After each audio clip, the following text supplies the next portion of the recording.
Pallavi tarot 666 और मैं हाजिर हूँ एक रीडिंग को लेके जिसका टॉपिक है स्कॉर्पियो वृश्चिक राशि आपकी लाइफ में आगे क्या आ रहा है। 1 से 5 अक्टूबर के लिए जनरल रीडिंग रहेगी। सारे मैसेजेस रेजोनेट नहीं करेंगे, जो भी रेजोनेट करे उन्हें आपको रखना है, जो नहीं करा उन्हें सिंपली आपको छोड़ना है। अगर आप पर्सनल सेशन लेना चाह रहे हैं तो आप मुझे कांटेक्ट कर सकते हैं, नंबर से सारी डिटेल्स आपको मिल जाएगी। पर्सनल रीडिंग पेड है एंड आप मुझे मेरे इंस्टाग्राम अकाउंट पल्लवी टैरो 666 पर भी फॉलो कर सकते हैं, उसका लिंक डिस्क्रिप्शन बॉक्स में अवेलेबल है।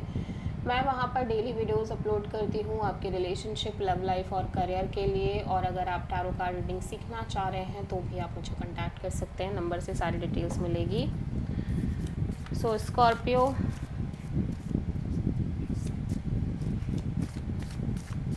आपके पास्ट में क्या चल रहा था वृश्चिक राशि। 6 ऑफ वॉन्ड, ओके। प्रेजेंट में क्या चल रहा है स्कॉर्पियो। 10 ऑफ वॉन्ड्स एंड 1 से 5 अक्टूबर के लिए आपकी लाइफ में क्या आ रहा है स्कॉर्पियो। पेज ऑफ सोर्ड, सबसे बड़ी चैलेंज में क्या रहेगा स्कॉर्पियो के लिए 1 से 5 अक्टूबर में। किंग ऑफ सोर्ड, यूनिवर्स की तरफ से क्या एडवाइस रहेगी स्कॉर्पियो के लिए।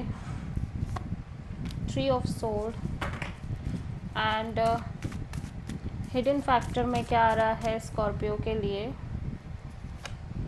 द सन एंड ओवरऑल क्या एनर्जी रहेगी स्कॉर्पियो के लिए। 7 of sword and final outcome क्या रहेगा स्कॉर्पियो आपके लिए। सो आप किसी प्रोमिनेंटली लियो से डील कर रहे हो। पास्ट में ऐसा लग रहा है कोई सिचुएशन है आपकी लाइफ में जो काफ़ी अच्छी तरीके से आगे बढ़ रही है सक्सेसफुली। लेट्स सी 6 ऑफ वॉन्ड यहाँ पे क्यों आया है स्कॉर्पियो के लिए।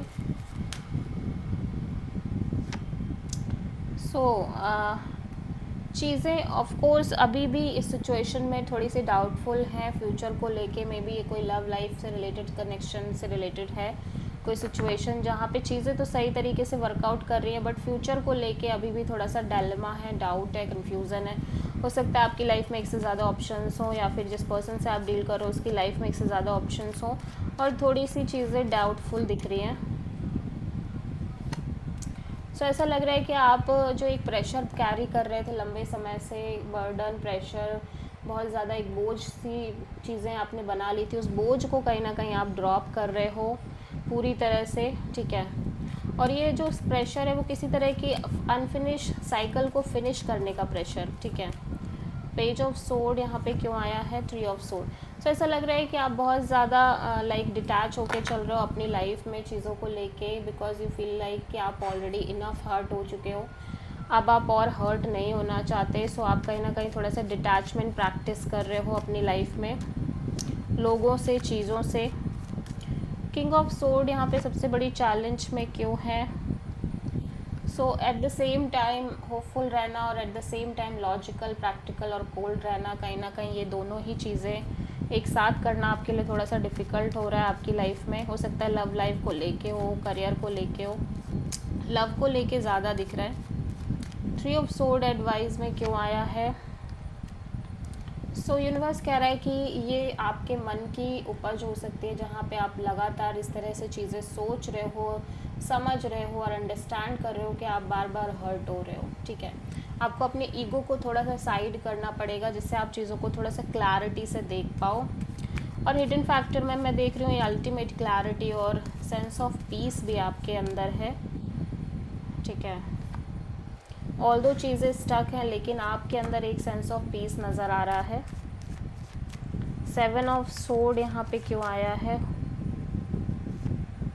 सो ऐसा लग रहा है कि जब बात आ रही है कमिटमेंट की, मैरिज की, लॉन्ग टर्म पार्टनरशिप की, तो आपकी साइड से ये हो सकता है कि आप थोड़ा सा इस्केप करने की कोशिश कर रहे हो चीज़ों से, या आप जिनसे डील कर रहे हो वो इस्केप कर रहे हो स्कॉर्पियो, ठीक है। और आप रेस्टिंग फेज़ में नज़र आ रहे हो, डिटैचमेंट में दिख रहे हो क्योंकि आप थोड़ा सा ओवर थिंकिंग और negative thinking kind of mode में हो, ठीक है। सो या आप किसी प्रोमिनेंटली जेमिनी और एक्वेरियस से भी डील करते हुए नज़र आ रहे हो। So this is the reading for Scorpio. I hope कि रीडिंग आपसे रेजोनेट करी होगी, पसंद आई होगी, अच्छी लगी तो प्लीज़ चैनल को लाइक शेयर और सब्सक्राइब करें और कमेंट करें। So thank you.